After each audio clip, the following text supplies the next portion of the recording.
Ooh. And we're back. We're here. Oh, hey. Look at Hey. it. Yeah. Uh Missed you guys. I We did missed it. you guys. Look at how well lit you all are. Look at Yeah. this nonsense. Well, So That's dark. because the sun's still up. yeah. I know. You're how many hours in the future? I'm 5 hours in the future now. Let me tell you, you're missing out on some cool stuff. So Just wait. I figured out that I can get I can look at your time on my Fitbit.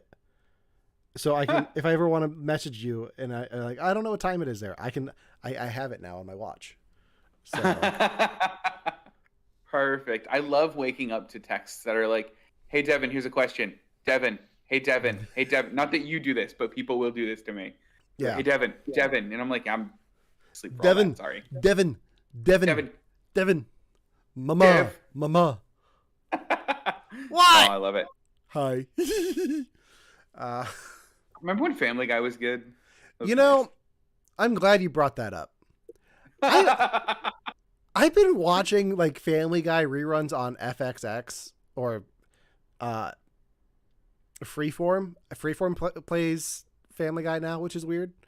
But they all show up on the ABC app. It's very bizarre how I watch Family Guy. But I've been watching like reruns of episodes like from the last few years that I didn't see. Like I just watched the one where Cleveland comes back after they canceled the Cleveland show. You know what? I like that episode. I like the Yeah. conversation they had. Yeah. It's very different. Like I've watched a few like very newer episodes where they're like, "Oh yeah, we can't make jokes like that anymore." Yeah. And it's a little bit awkward but still entertaining. Like I find myself like, "Oh, you know what? I'm going to watch some Family Guy if it's ones I haven't seen before." But I'm not going to like seek out and just watch it on demand. Like it has to be live for me to watch it.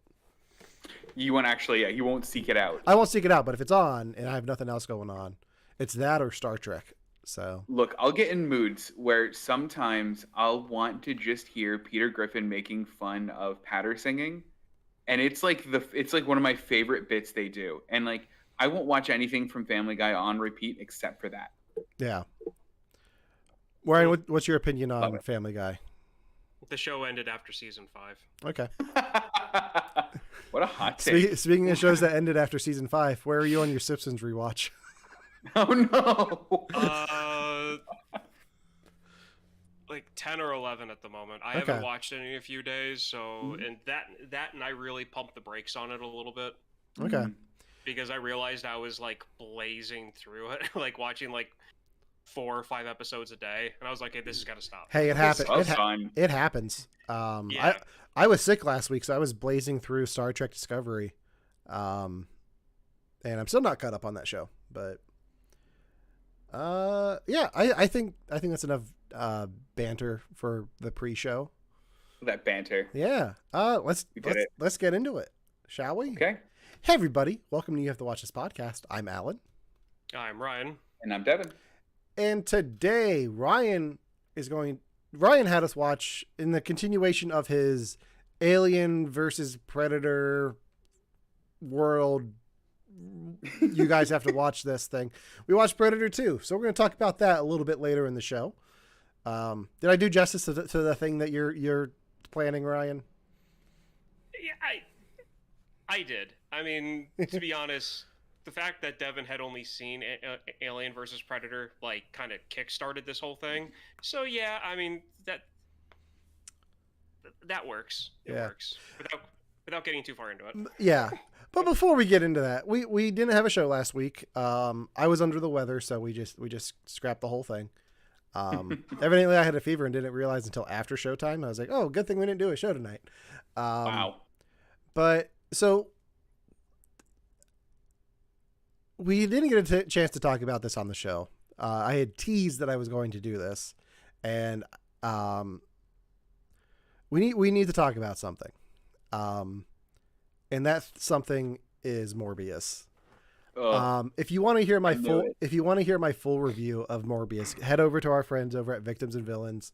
I sat down with my fellow Marvel correspondent over there, Josh Howell, and we did an in-depth review of Morbius the night of the premiere.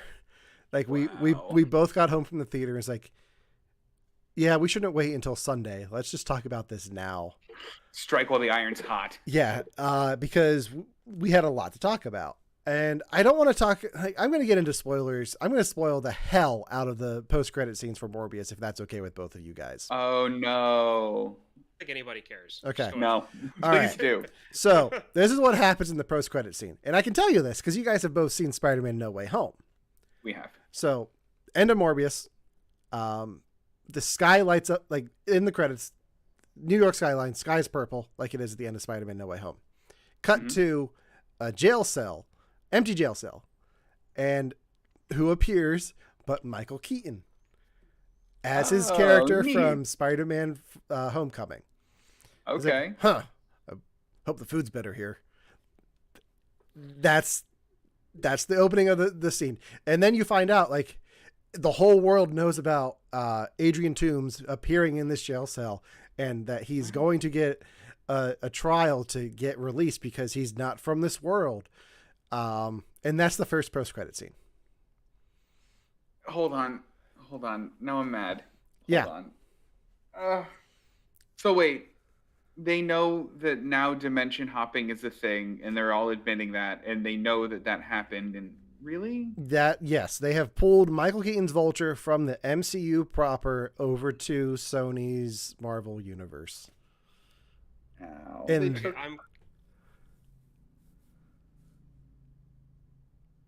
what? Who again? Michael Keaton's Vulture from Spider-Man Homecoming. Yeah, no. Yeah, that. But it was like everybody's like, we have to get him out of the jail cell because he's not from this world. Yeah, they have to get him out. Like he's not supposed to be there. They don't know where he came from, but they understand that he's not from this dimension. Okay, yeah. I guess. So what Sony has done with this one post-credit scene is just completely yank this character out of the MCU. All of his backstory, all of his gadgets, all of his hatred towards Tony Stark. Like, no, they can't address any of that now because he's not in the MCU anymore.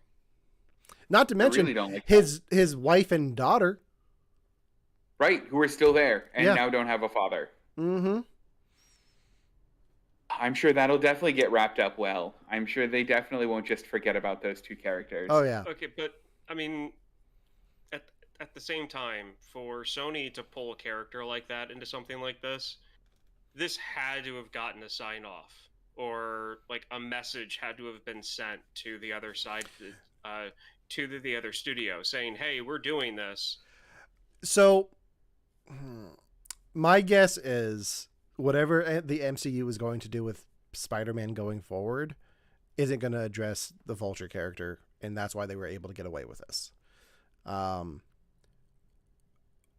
you think Vulture's getting his own movie, like a la Venom? Well, then there's a second post-credit scene, which is Michael Morbius driving a sports car in the desert at night. Stops the sports car, and in the distance you see this thing shooting towards him, with the wind picking up the sand and making dust all over the place. And it stops right in front of Michael Morbius. And it's Michael Keaton in his Vulture costume. How did Michael Keaton get a Vulture costume? Meh. But right, because it would have been the... It gets worse. It gets worse. Then Michael Keaton says, I've been reading up on you, Doc. We should team up to stop Spider-Man. That's not what they said. More or less, yes. Like he's like, I'm putting a team together against Spider-Man. And Michael Morbius says, sounds interesting. Why am I so mad about this? This is the only time the word Spider-Man has been said in the whole film. As far as we know, Michael Morbius does not know who Spider-Man is because they have not said that name at all. But now he wants to team up against him. Yes. And not to mention the film ends with Michael Morbius being a good guy. Like, yeah. Then what? Then why? Like, why does he care about Spider-Man then? And why, like, if it ends with him being a good, I don't know. I this is as bad as I was hoping it was going to be. Yeah. So I don't know what they're teasing. I'm hoping that the Vulture costume that he has is the one that is seen in an Amazing Spider-Man 2, and that they're actually going to build up the Amazing Spider-Man universe like I've been saying they're going to with these Venom movies. Like Andrew Garfield wants to fight an alien, so he's going to fight Venom. But yeah, so those are my thoughts that I wanted to fill you guys in on for a Morbius. So, yeah, that's what I watched. Brian, do you have any strong thoughts about this, or am I the only one that's like mad about it? I don't really I don't care enough. Okay. You know, and here's the thing too. I think for me, it's not even like oh no, you took a character from my favorite thing into my least favorite thing. For me, I don't like when characters know things they shouldn't know. Because from his standpoint, like from Michael Keaton's standpoint, he was sitting in a jail cell doing Michael Keaton things. A flash happened. He's now in a different jail cell, and he knows he's in a different dimension and knows he shouldn't be in there. When all that subjectively happened to him was the Flash, not like he shouldn't have known that, and that's what make it. It feels like lazy writing, and I don't like that. Yeah, that's it. That's what makes me mad. That's all I have to say. Lazy writing makes me mad. We'll bring it up again. Well, in other hey, I watched this Marvel thing news. Have you guys been keeping up on Moon Knight at all? No? Not even a little bit. No. Okay. Is it good? I'm glad you haven't watched it yet, because Ryan, I think if you watched it now and watched the first 2 episodes back to back, I think you'll really enjoy it. If you had watched the first episode, I think you would have been disappointed. Devin, I think you would have been intrigued by the first episode, but now that you have 2 to go back and watch, in your time, you'll probably have 3 because you're not going to watch it tonight. The second episode really complements the first episode and answers a lot of questions that they set up and explains a little bit more. If you're not familiar with the character of Moon Knight or what's going on in the show, the first episode can be a bit confusing. The second episode is a lot more action-packed and explains a lot more. But Oscar Isaac is phenomenal, as always. But I highly recommend you guys catch up on Moon Knight over there on Disney+. Would you watch it, Ryan? I mean, I didn't even know that Moon Knight was even a superhero until you guys started talking about it a few weeks ago. Yeah. So, I mean, I have no expectations at all when it comes to this thing. Mm-hmm. Yeah. It seems like they just kind of throw you into it, though. Like, if what you said is true. Yeah. Which is honestly something that I like that they do that a lot in anime. So I'm used to stuff like that. Yeah. Oh, that's fair. Yeah, so that part wouldn't bother me at all. And great use of Engelbert Humperdinck. So, what is Engelbert Humperdinck? He's a singer from the 60s, 70s. Oh, really? Yeah, you know Quando? That's at the end of Game Night. That's Engelbert Humperdinck. Got it. That's really funny. Okay. Yeah. I only know that song from Malcolm in the Middle. Which is my favorite use of that song. Devin, have you watched anything? I did. And this was actually completely by accident. I ended up accidentally watching all of The Bubble. It's a 2022 movie by, who is this? This is directed by Judd Apatow. Judd Apatow. It's basically about a bunch of celebrities filming a movie inside of a quarantine bubble. I really liked it. I thought it was wonderful. The cast is amazing, and the cast continually surprised me. Do you want to read some of the cast? Yeah, I'm happy to read some of the cast. I didn't have any of it up, but let me do that quick. Because I watched it too, and I thought it was a great satire of present day, post-pandemic Hollywood. Because it deals a lot with shutdowns and quarantines and on-set health members, people just checking temperatures and all that. But the cast here is phenomenal, and I think the movie itself, the story is a mess. It's screenplay wise, there's not much of a story there, but each character and each actor really carries their own weight and steals every scene that they have. Well, I think they're supposed. I think the plot's supposed to be a bit of a mess. So the cast, just real quickly. I mean, I'll just go through the ones that I specifically know. Karen Gillian, Rob Delaney, Goose Khan, Maria Bakalova, the lady from Borat 2, which I thought was absolutely wonderful. Leslie Mann, Iris Apatow, Pedro Pascal, Keegan-Michael Key, which I just like love seeing and everything. Yeah. Oh, and what's his name? The director. Why is he not on this list? Fred Armisen. Yeah, who's amazing in this. Yeah. So you got the Mandalorian. You've got Nebula from the Marvel films. Judd Apatow's wife, Judd Apatow's daughter.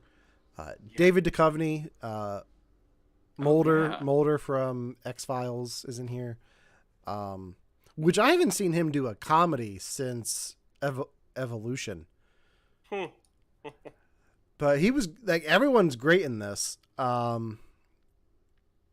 Ryan, I think you'd enjoy this film. Okay. I think there's one joke that you would really enjoy, and do you mind if I spoil it? Because it's my favorite. Is it the workout one? It's the parking lot one. Oh, go ahead. Yeah. It's Karen Gillian, and she's like running away from something, and she runs past Michael Fassbender in a cameo. Like it's not Michael Fassbender. James it's the other one. James McAvoy. James McAvoy. That's it. She runs past James McAvoy, who like isn't in the movie up until this point. Runs past him. He just starts chasing her because she's running, and tackles her, and it's just so wonderful. And she's like, "Why did you tackle me?" He's like, "I didn't know why you were running." Like, she's like, "You know me. We went on a date before." And he's like, "Karen?" She's like, "No." Like he straight up calls her real name. It's fantastic. It's so good. I mean, it's just stupid little jokes like that I really enjoyed. Yeah. Okay. Yeah. Ryan, do you have anything for we watch this? Baseball. Like I told you, Baseball. I've been my nose has been stuck in that for 2 weeks. So. Okay. Well, I have one more thing I want to talk about, and I don't know if I can recommend this or not, but I feel like I need to talk about it with somebody. And it's the Halo show on Paramount Plus. You don't know that you can recommend it? I don't know if I can. I can recommend the first 10 minutes of the first episode for sure. If you've ever played a Halo game, if you've ever seen anyone play a Halo game, they absolutely nail what it's like to play Halo in the first 10 minutes. And then after that, I don't want to say it's a train wreck, but I don't think that train's pulling into the station. That's such a shame. They've really changed the lore of the Halo world for this show. So they're not telling the story that you know from the Halo games. It's still the UNSC. It's still Master Chief versus the Covenant, but there's more to it. Mm-hmm. Like it's a little bit more complicated. You get to see planets like Reach, which I was really excited about because Halo Reach was my favorite of the franchise. Dr. Halsey's there. They tease Cortana a lot in the first 2 episodes.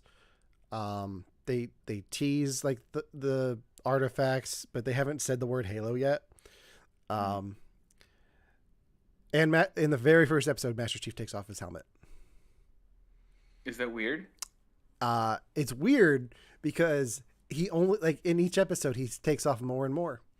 So the second episode he takes off his armor, which is okay. Oh.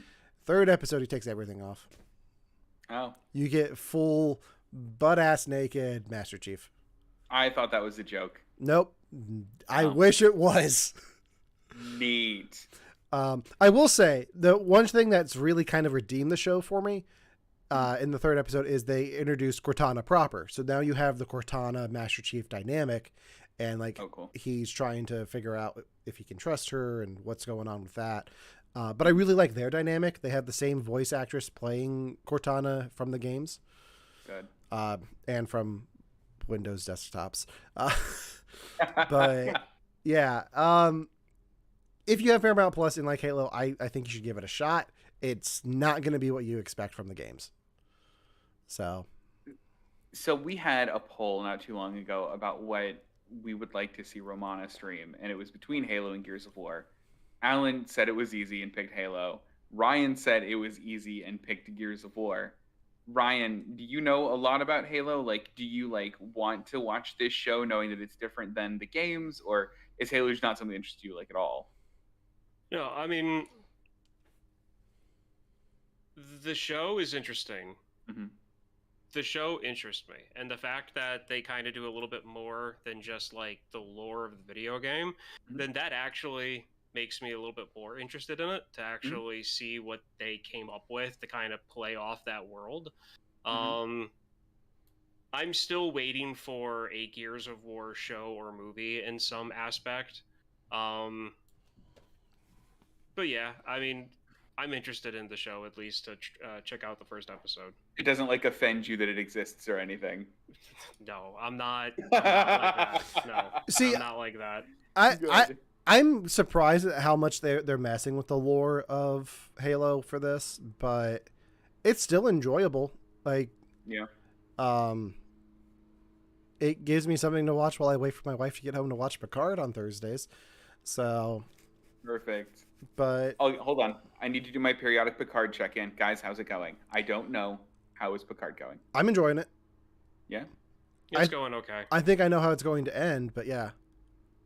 Oh, really? Yeah. Well, in Picard news, I don't know if you heard this, Devin. Do you know who's I know nothing.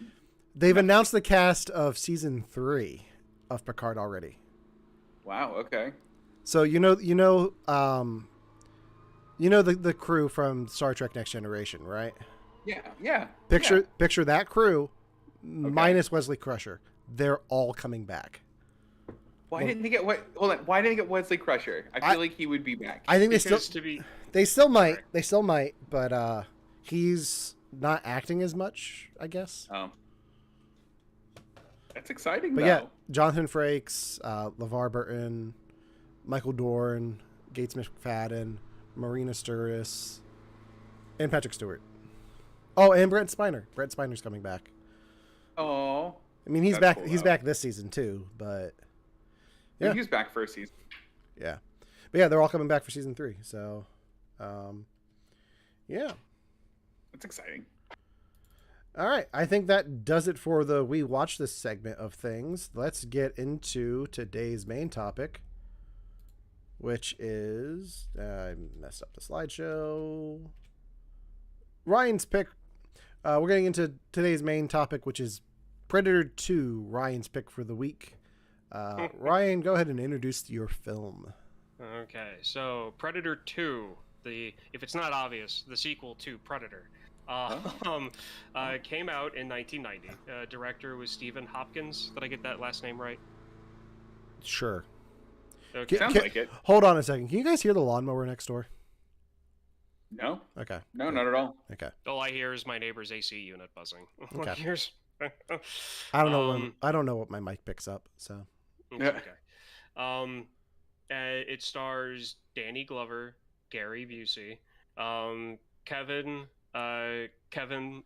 Peter Hall is the Predator, and a few other people. Oh, and Bill Paxton, one of my favorite character actors in Hollywood. So this movie I saw on network television in like 94, 95. It was after we moved to Pennsylvania. Obviously, I saw a very edited version of it, thought it was interesting. Somehow was able to watch an unedited version of it a few nights later, and wow. So this movie is not really a go-to for me for the Predator franchise, but it's something of just like, if I want to laugh, have fun, just like not a brain dead movie, but just kind of like a fun experience, I guess, to put it. I go for this. So that's my relation, or that's my experience with this movie. That's how I was introduced to it. You two have never seen this before, if I'm right? Correct. Never. Okay. So who wants to go first? Which I'm sure you guys have pretty colorful opinions of what you just watched. I'll go first because I said I haven't seen it. That's kind of a lie because, like you, I did see part of this on network TV, And Yeah. I knew enough of Predator to know that it was a Schwarzenegger film and it took place in the jungle. And I saw Yeah. Predator 2 was on. And I was like, why does this look like Lethal Weapon? So I remember coming across it on like TBS or TNT at one point in like the late 90s, early 2000s. And it's like, oh, well, that's different. I don't know what that's about. I've never seen Predator, so I'm going to go watch something else.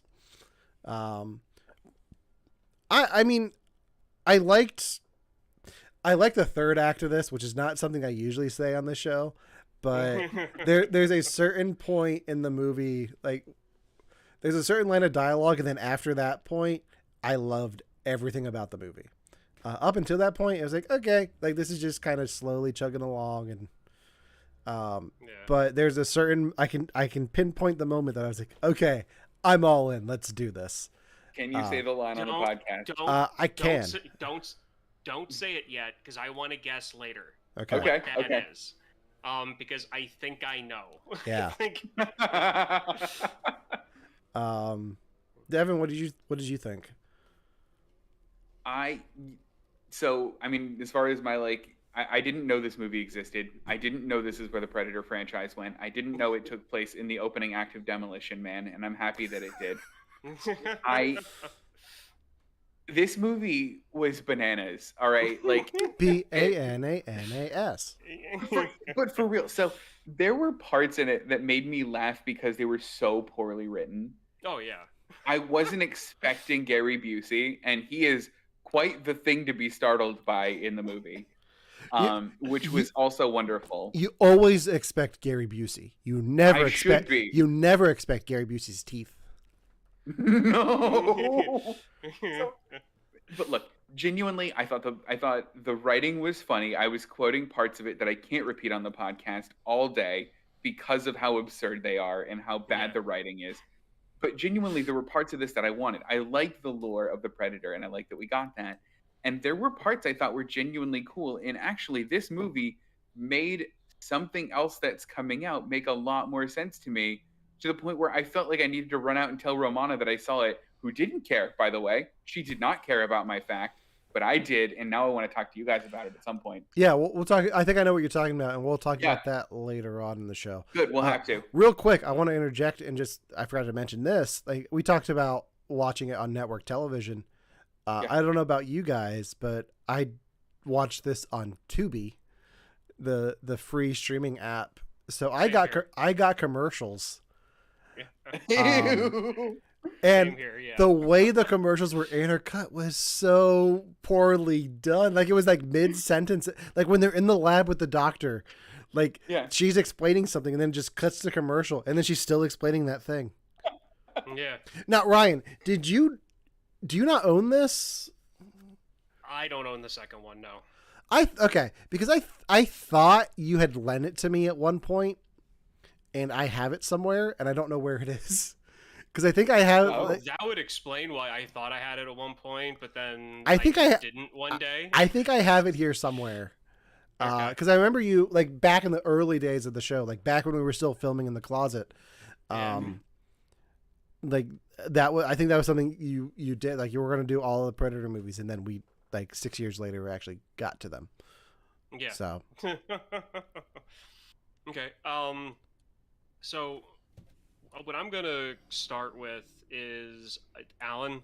Yes. The line that you are saying that, like, really divided the movie for you. Yes. I want to start there because normally we go through the beginning and everything, but this movie doesn't really deserve that because it is a crazy bananas movie, and we'll get to it later. But anyway, lions and tigers and bears, oh my. No. That's not the line where that happens? When does that happen? I think it's close. Does that happen in the trailer thing? That's when he's in the trailer and he's explaining to Danny Glover's character about the pheromones and everything. And then he says he's out here hunting, and then he quotes Wizard of Oz. Yeah. It's close to that. That's where I started to, like, okay, where is this going? No, the line's from the first one. It's, "You're one ugly," and then the Predator finishes the line That's Yeah. what got me. I was like, oh shit, here we go. No, once the Predator said motherfucker, like I was like, okay, like let's do this. Yep, I am. Yeah. Now I was confused, and I still kind of am. Like, how? So this is a different Predator from the first one. This is a different hunter. This is the city hunter. From what I read on the internet, this is considered the city hunter, and then the other one was the jungle hunter. Yeah. Okay. How does the city hunter know? Like, so from the, like, spoilers for the end of Predator 2. This is what Ryan, you tell me if I'm wrong. This is what I think is going on. Are there other Predators just in the spaceship watching this one hunt? Yeah. So they so they watch it like it's ESPN. So like they saw Predator 1, and now they like, so he like that line became iconic. So like think of, since I haven't watched cable TV in I don't know 10 years, so I don't even know if these shows exist. I see the DVDs and tapes at places that I go to randomly. But you know how like hunting shows were popular in like the 90s and like early millennium, how there'd be like a fishing show and then a hunting show. Think of that, just more popular. In some parts of my family, in fact, Ryan, they are still very popular. That's fine. They're still Some kicking, but people no. like them. That's fine. Like that's pretty much what it is. Okay, because I thought they like came from like Predatorville or Predatorsburg. Like I thought they like teleported in from Predator Planet, and they were like, okay, well, our friend died, or Jim's dead. Let's go get him, and like literally like Star Trek beam ourselves back. I didn't know they're hanging out on the ship. Well, but then again, who would have driven the ship out? I guess is the question. Well, I mean that, and in the first one, when it starts in the first Predator movie, they show a capsule being shot down to the planet. They never show a spacecraft actually land. They just show a spacecraft flying over, and then it drops like a capsule. Right. That's fair. I forgot about that one. All right. So good catch. Good catch. But yeah. So I mean, yeah, I've seen these movies more than times that I can count. So, but yeah. So I mean, wow. Okay. Well, that's definitely a part that would definitely stand out. I just figured because of being Gary Busey and how ridiculous is the fact that he quotes Wizard of Oz, that might have been it. Oh my gosh, the line delivery too. Like he put his soul into that line. Like it could have been throwaway, but he's like, this will win me the Oscar. He went for it. Oh, he did. And honestly, it made it work. I mean, he did. Because how silly it was. But still. So yeah, okay, so that's out of the way. I'm happy that was the line that brought you through. Yes. That's an amazing part. Yeah, and I think part of the reason I had such a hard time with this first two acts is I know Danny. I keep wanting to say Donald Glover, because there's that bit in the a video from the internet from years ago where somebody is talking to Danny Pudi, and he's like, Danny Glover and Donald Glover related? They're actually not. Like I just they're always connected in my head. Danny Glover, like I know him from Lethal Weapon, and like his line in Lethal Weapon is, "I'm too old for this shit." And like I know this is after Lethal Weapon. I'm like, why is, like, how old is he? Do you want to know how old Danny Glover? Damn. Do you want to know how old Danny Glover is in this movie? I do. Do you want to guess, Devin, how old he is? Yeah. All right. So too old for this shit is, my guess is 46, and he's a very good 46. He's 44. I'm gonna 44. Oh. I was gonna say late 30s because that's how I feel sometimes. Yeah, so Lethal Weapon. Have you guys seen Lethal Weapon? Yeah. Yes. Okay. Lethal Weapon was 1987, so that's 3 years before this, when he's already too old for this shit. And then Lethal Weapon 4 was in 1998, so he goes on another 8 years being a detective in the Lethal Weapon movies. Stays too old for this stuff. And then in 2004, he's in Saw. Playing a detective, It was even old. Like He'll never quit. He will never quit being a detective. Yeah. He's like that guy at your work. So it's like, I gotta get out of here, man. I gotta get out of here, and he's never out of here. I'm getting out, man. Yeah. Poor Danny Glover. Okay, Ryan, I had a question, and Yes. this is a blunt one, so I'm sorry. Is this a series low? Is this the one that fans are like, yeah, it's fun, but not the best? It all depends. Of the- 'cause I- I've run in. Yeah. I would say, I would just add a caveat to that, like avoiding the Alien versus Predator thing, avoiding those two films. Is this a series low? Avoiding those two things. Yeah. It really depends on who you talk to, because I've run into some people where this is their favorite Predator movie. I've run into other people where they would put The Predator under this one. Mm, I personally don't. I put that one way above this one. sure. But you know, it's really up to, like, you know, what you like. When I was younger, I loved camping. I loved the outdoors. So of course I like the first one better than this one. Mhm. Now as I've gotten older, you know, the first one is a better movie. Better acted, better scripted. It's almost in every category it's better than what this one is, but I find myself kind of, whenever I go to watch the older Predator movies, I tend to kind of lean more towards this one sometimes because it's just more fun. Yeah. I mean, I will be honest, the beginning of this really did draw me in, especially like when it like pans on like these nice views of LA with like drum beats going in the background. I'm like, Yeah. it is an urban jungle. Yeah. And then they do like that fun like the shootout in the beginning is fun where Danny Glover like takes the car and puts armored vests in it and like drives it to be a blockade. Very fun intro. Yeah. So let's talk about that for a second. So even prior to like the early '90s and a few of the riots that happened in LA, prior to that, this is kind of the view that a lot of the rest of the country kind of saw in Los Angeles, that there was a lot of crime, and the LAPD was having a lot of problems handling it. That was almost a 10-year thing from like the late '70s up until like the mid '90s. Everybody just kind of knew that Los Angeles was a battleground. Like that's how, you know, culturally people saw Los Angeles. So what I find funny is that they just ramped it up to 11 Oh yeah. on that. When it came to the ridiculousness of the media that was on the ground, to the ridiculousness of the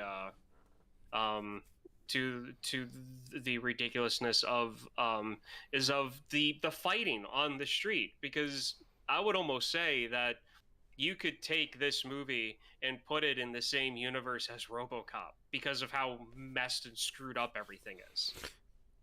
Yeah. No, So I like that the film. I had to look up what year the film came out because it starts off with 1997. It's like I don't think it was that much space between the two. I like that it did like a in the near future type thing and actually gave you like a timeline. Yeah. Because if you count the Alien versus Predator movies as canon and you buy into the fact that you buy into the theory that Alien and Blade Runner run in the same universe. Oh yeah, that's right. Then this is technically the Blade Runner universe. So I can definitely see this being the basis of LA. Yeah. In Blade Runner. Well, I mean, in speaking strictly real life, I mean, this is essentially what LA was at the time. So LA in the 50s, 60s, 70s, people lived downtown. Then this big boom moved to let's not live downtown anymore. So they moved to Burbank, they moved to Glendale, they moved to Hollywood outside of downtown. And the gangs went, oh, we can just have this now? We'll just have this now. And now they're currently working to fix that problem, but that's a very recent thing. So LA has really, I mean, not that bad, but has been kind of like that. Yeah. Yeah. And it just, what drew me in as a kid watching this was that firefight at the beginning. Yeah. Because by the time I saw this, I believe there was already like a famous bank robbery that happened. I forget where it happened in the country, but the people who were robbing the bank were wearing body armor like from almost head to toe. That's Mhm. how they were stopped, because the police shot at their legs. They forgot to pad their legs. It happens. You know, you pad everything else that you feel is important, but you know, Rookie mistake. rookie mistakes. But it reminded me a lot of that. And then, of course, the Predator gets into it right away, because if the Predator didn't get involved when it did in this movie, it would feel too much like a cop movie Yeah. to start off with.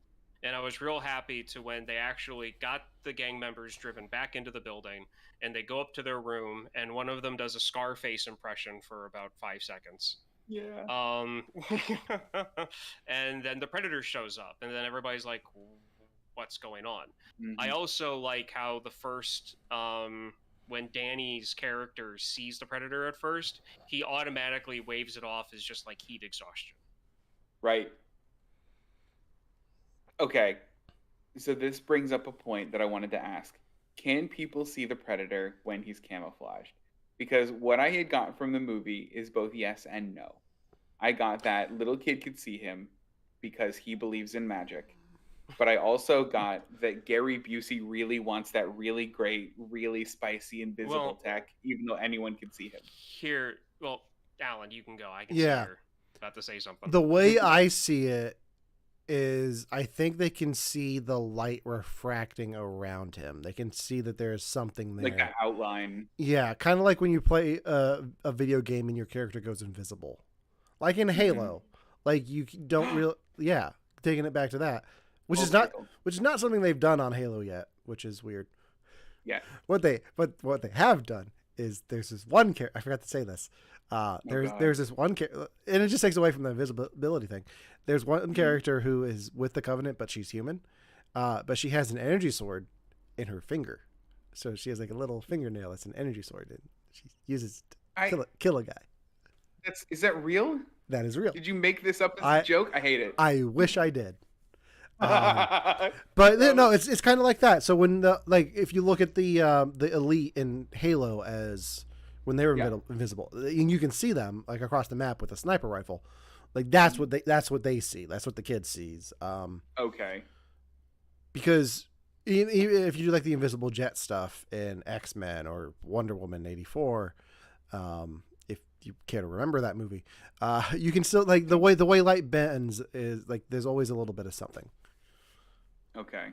Yeah, because I mean, I was actually gonna yes, and even when I was a kid, I watched all the nerdy stuff, so that's where this is coming from. There was a show called Beyond the Year 2000, and they talked about like camouflage tech in the future, and light reflecting camouflage is something the military has been actively interested in for a long time. Yeah. And what the Predator looks like when he's invisible is kind of accurate to what a guy, if let's say the US military has one of those like reflective invisibility suits, that's kind of what he would actually look like. Me looking out the window right now across a cornfield, it would seriously look like just like, is that heat rising from the ground? Like that's literally what it would look like. And so the kid sees it, and just because he's a little kid, just like, oh, look, something weird, and you know, want some candy, which I find really funny that that's a phrase that it repeats like 5 times. Which is awful. That was actually kind of cool. I like that part. Yeah. I do like that the Predator like took phrases that he heard and adapted them to like use against his prey. Hold on. Can we talk about lines that are being used against prey in this for 1 second? Let's do it. Yeah, sure, go ahead. The worst line in cinema history. The worst, pickup line in cinema history that worked in this universe has to be, oh, hey, sorry, she's my sister. Oh, you're not my sister. Immediately worked. Guys, I hate it. I hated that whole scene. Okay. I hated that character. I hated that scene. Okay. Guys, it was so bad. So as someone that never used pickup lines ever, like I never did, but I love the idea of them and I find them funny. So whenever I hear them in movies or TV shows, I try to remember them. And this is one of them. And it's where I would categorize that is he has so much charisma and he is so confident in himself that it's almost a joke. So that the woman he's saying it to, he's not trying to like, he's not trying to be cool or anything. He's being a goofball. So was this? He's trying to get her away from. Paxton? Yeah, he's trying to get her away from another man, right? Yeah. Yeah. I mean, that's just a pickup move. Like, that's Bill Paxton being Bill Paxton in the '90s, man. Bill Paxton was a menace in this movie. I'm just gonna be honest here. He was a menace. He was classic Bill Paxton comic relief. I mean, it's just him. I mean, he was like an 11 in this movie. I don't understand why. Great.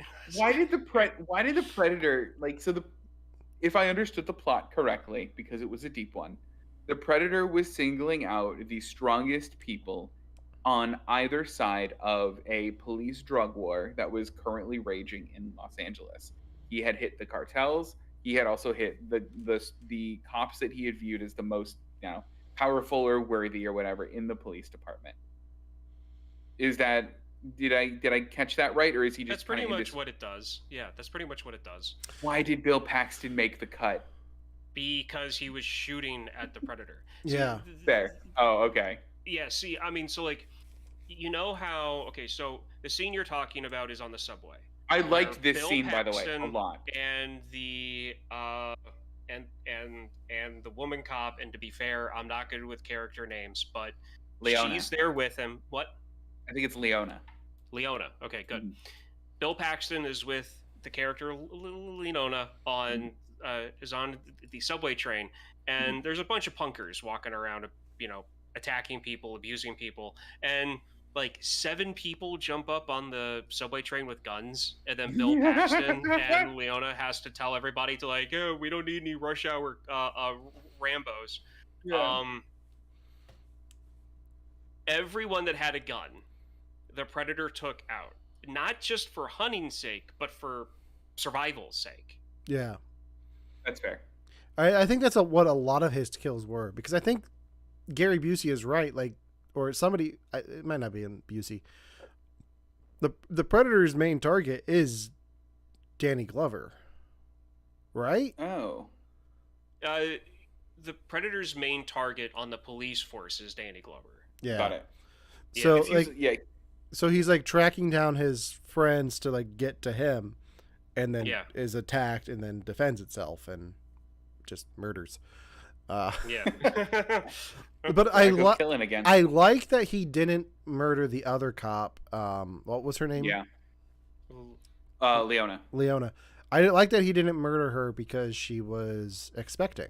I like that the Predator is like only hunting threats and isn't going to hurt someone who is carrying a child. Well, that, and it falls into sportsmanship.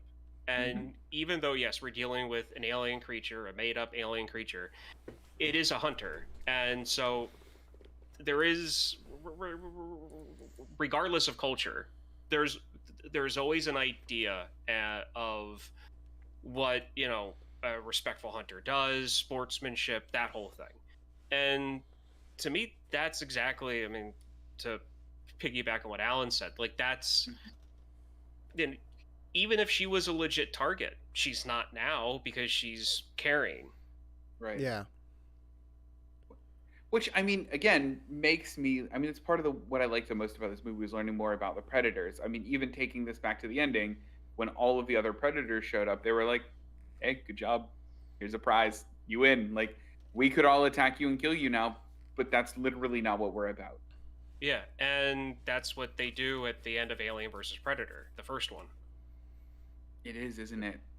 I've forgotten about that. Yeah, I haven't seen. Okay, so Ryan, what is next in your series of we should watch this? So, when it comes to like how long it take, like which, like timeline wise, I do not know if Predators happens before Alien versus Predator, but here's how I'm doing it. The next Predator movie I'm going to have you guys watch is Predators. Okay. and then it's going to be the Predator. Okay. The That's 2018 one.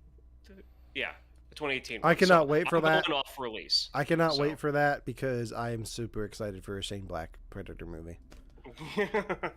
Oh, believe me, you're gonna like it. Okay. The one, there are a few things that I wanted to kind of, some facts that I found out about when I was looking this up, plus things that I just know from my past. Love this. Real quick, is I that- got yes. I got to step away for a minute, but I will be back. So you Okay. you two talk. I'll try to Please tune tell into me. the stream. Literally, this is why I came on tonight. I want to hear these facts. Okay, so I'm gonna start with the simple ones because. Just start with the simple ones. The reason why Arnold Schwarzenegger is not in this movie is because he did not like the director and he did not like the script. And he also had a previous engagement to make Terminator 2. Arguably a better movie. Makes so much sense. Where would he have fit in this though? Like, would he have been like in the van too? Be like he was supposed to be with Gary Busey's team. But then he would have died, and I wouldn't have liked to watch him die in a meat packing plant. Which, hold on, by the way, do you have a fact about why they kept freaking meat in the plant still? They could have taken it out. It's not like they're going to sell the hunks of meat now. Well, no, because the government came by and was like, "Hey, no, we're taking this over now. This is no longer yours." Yeah, but you take the meat off the hooks. Yeah, no, they were. Okay, I'm just gonna use your own knowledge of the movie against you. Do it. Why did they set up cameras in the meatpacking plant? They set up cameras in the meatpacking plant so they could track their team in relation to where the Predator was. Why did they pick the meatpacking plant? Because it was able to be kept cold. What brought their attention to the meatpacking plant? I don't know the answer to that question. What brought their attention to the meatpacking plant? Because they were tracking his movements and he goes there every few weeks to eat. So they wanted to keep his food out. Because if it was gone, he'd be suspicious. Because they were tracking him. Yep, that makes sense. Okay. Still, they ruined meat. I felt bad about it. I was like, they could have, I don't know, could have been fake. I don't know. Now, speaking of, I don't know if it had to do with the chemicals that were in the plant to begin with, about where they were filming, or if it was because of all the crap they put in the air to make that scene work. But the entire crew had to be on respirators when they were filming those scenes. I don't doubt it. I mean, visually, I'd say it's worth it. That scene was gorgeous. Like, I loved the look of that scene. Like, if the whole movie was like that, this would have been my favorite movie, hands down. Which scene? The meatpacking plant. The meatpacking plant. Okay. The crew had to be on respirators because of all the crap that they put in the air for it. Do you know what they used in real life for that? Like, for that effect? I have no idea. So I didn't find that out. You can buy cans of like fogger. I've seen them used on sets before. That will like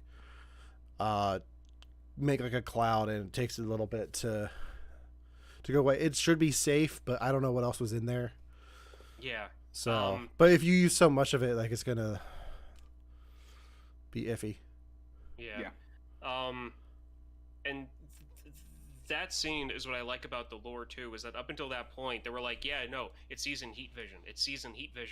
And then they learn, no, it just doesn't see in heat vision. It can see in all types of light. Yeah. Well, I thought of that too. I was like, only heat vision, really? And I'm glad it didn't. It's got the helmet and everything, and you're like, come on, it's got to have other viewing. Don't they show that in the first film? Like, I knew he saw in more than just heat vision.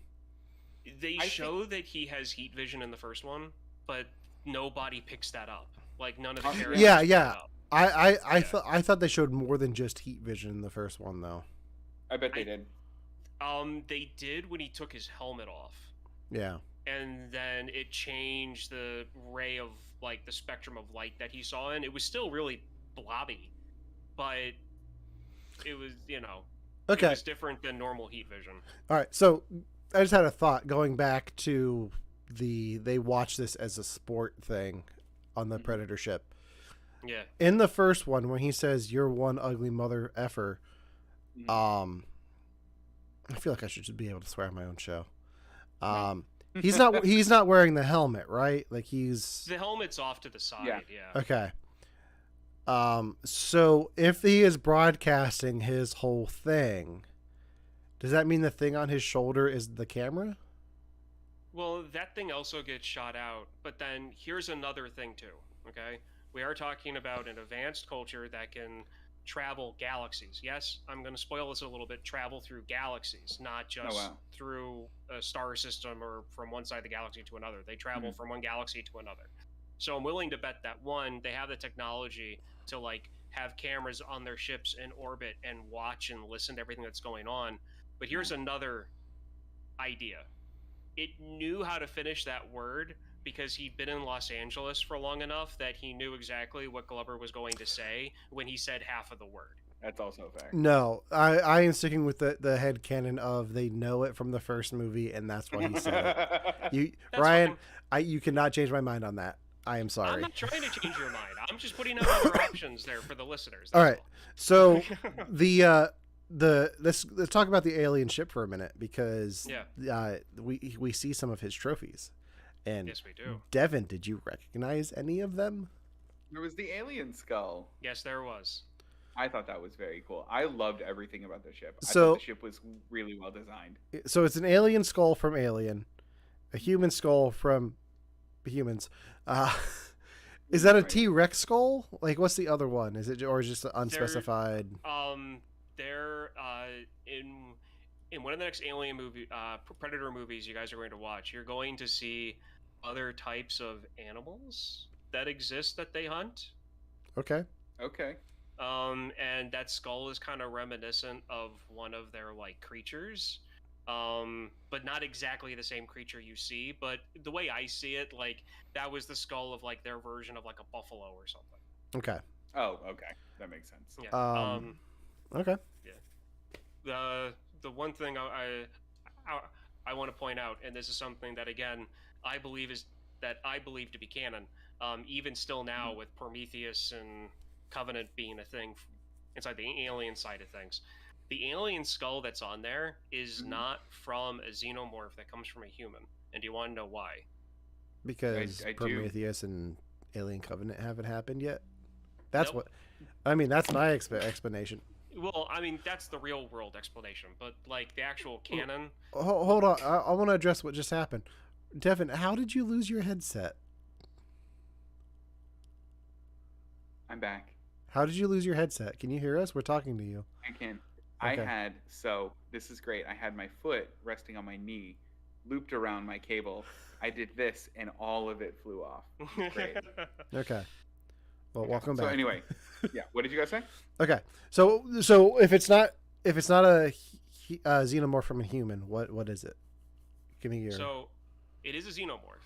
Yes. There is a way to tell between a xenomorph from a human and a xenomorph from a non-human. Mm-hmm. This xenomorph has a smooth skull front from the forehead down to the mouth. A xenomorph from a human has a top half of a human skull on it. And this one doesn't. This one doesn't. That's all bumpy. I'm looking at it now. Yeah. So that's one of those things where, and this is one of those things too where you have a random director makes a random choice and then it links to franchises where one studio had no idea that was going to happen.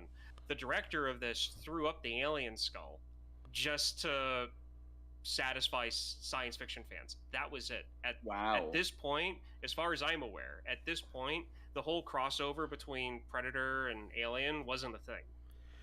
That's really cool. Because I know this is what spawned like the video games and the comic books, and that's where the film came from. Yeah. Oh wow. So like basically this one shot happened and then like the early 90s internet collective nerd conscious went wild and then we got intellectual properties left and right. Yes. Yeah. That's very cool. So, and to make this go even further, and I'm just going to read it straight from the page that I had up. When the elder Predator handed Danny Glover the gun dating from 1715. Writers Joe Thomas and Jim Thomas and John Thomas had conceived an idea of a possible Predator movie which would have take place in a time where there were no modern weapons. Okay, so there was that. But that didn't turn into a movie. That turned into a comic book, and here's why. The writing on the flintlock pistol says, whatever. I can't pronounce the name. But the name in cursive that was on the gun, later, it later on turned into a Dark Horse comic. I didn't know that. It was based on, and the idea is that he was the captain of a pirate ship that supposedly him and his crew and his ship went missing in the Bermuda Triangle. The comic book tells you the true story. What year was on the pistol? 1715. So let me read you the description of something. Okay. I think I know what it's going to be. In the world of the Comanche Nation 300 years ago, Naru, a skilled female warrior, fights to protect her tribe against one of the first predators to land on Earth. That's where I thought it was going. That was the stupid fact that I wanted That to tell is about. the description for the film Prey, coming to Hulu, I believe, this summer, directed by Dan Trachtenberg. And Dan Trachtenberg is one of my favorite directors who hasn't done much, but every time I see his name on something, I'm like, oh, hell yes. He directed 10 Cloverfield Lane. He directed a Portal short called Portal No Escape, which is phenomenal. He's directed episodes of Black Mirror and The Boys and the Lost Symbol show on Peacock. But I'm really excited for this film. Just like, I didn't realize that it was just a reference from Predator 2 that they were like, I don't know if they're going to reference that in the movie or not, but the timeline lines up. Yeah. So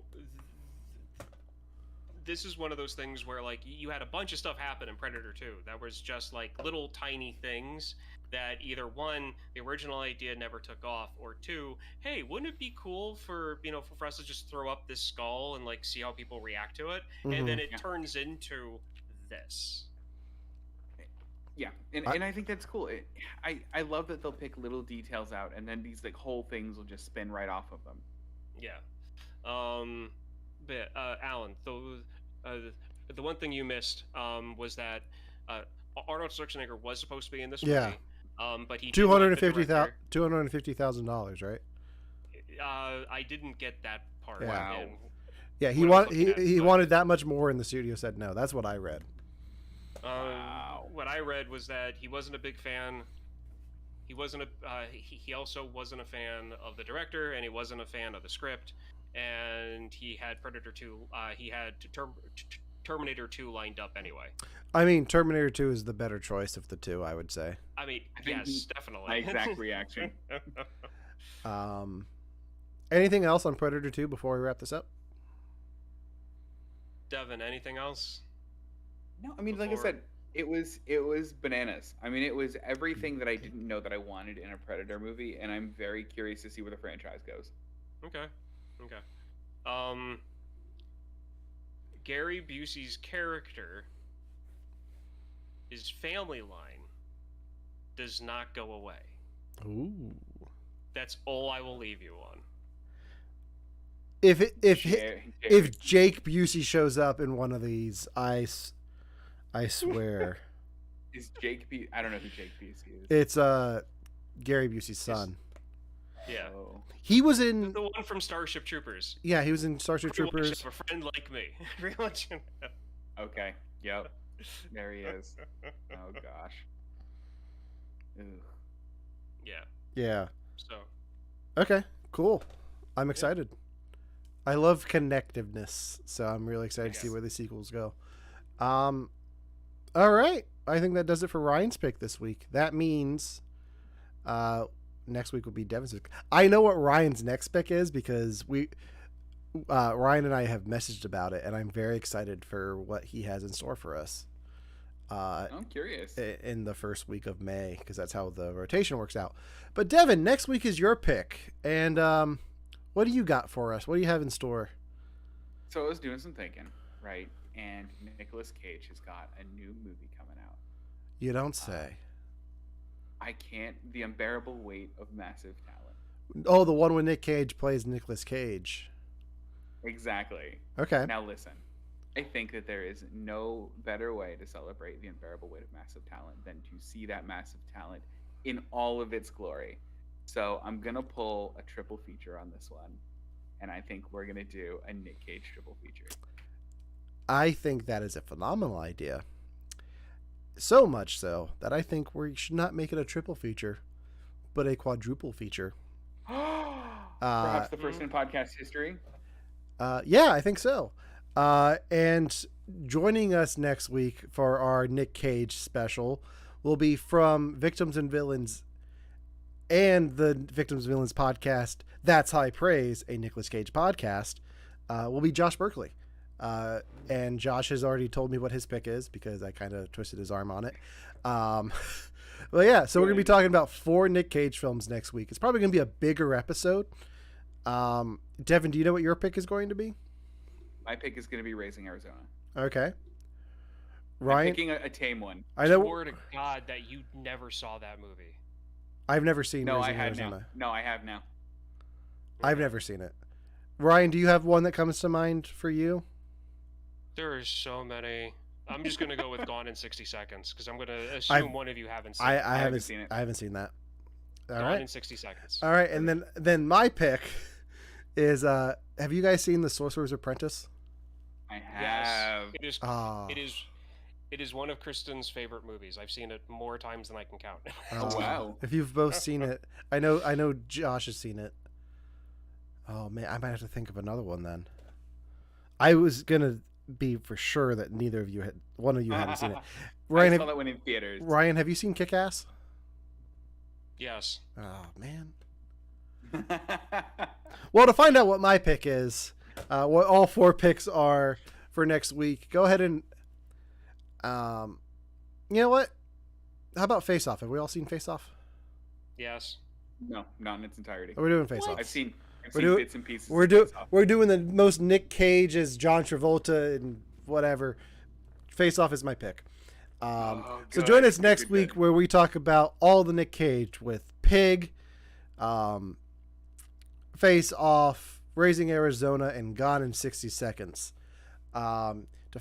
If you need a reminder of that, go ahead and follow us on our socials. You can find us on Instagram at You Have to Watch This Podcast and Facebook. And if you're watching here on Twitch, hit that follow button. Devin will be getting back into gaming streams here soon. If not, I'll probably start doing a few. Or we can tag team. Whatever. Oh, yeah. You can find more Rum Murders Podcast Network podcasts at rumrunnerspodcastnetwork.com. You can also visit our website there. It's the same website, / You Have to Watch This Pod. You can listen to You Have to Watch This Podcast on all major podcasting platforms.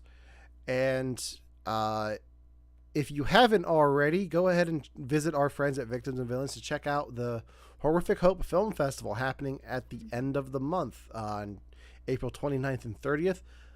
We are sponsoring the event. I've seen a few of the shorts that have come through, and we'll have Josh on next week to talk a bit more about the event and maybe a giveaway. So stay tuned for that. And until next week, for You Have to Watch This Podcast, I'm Alan. I'm Ryan. And I'm Devin. And just so you guys know, you are not ugly motherfuckers. Aw, thank you. Thank you.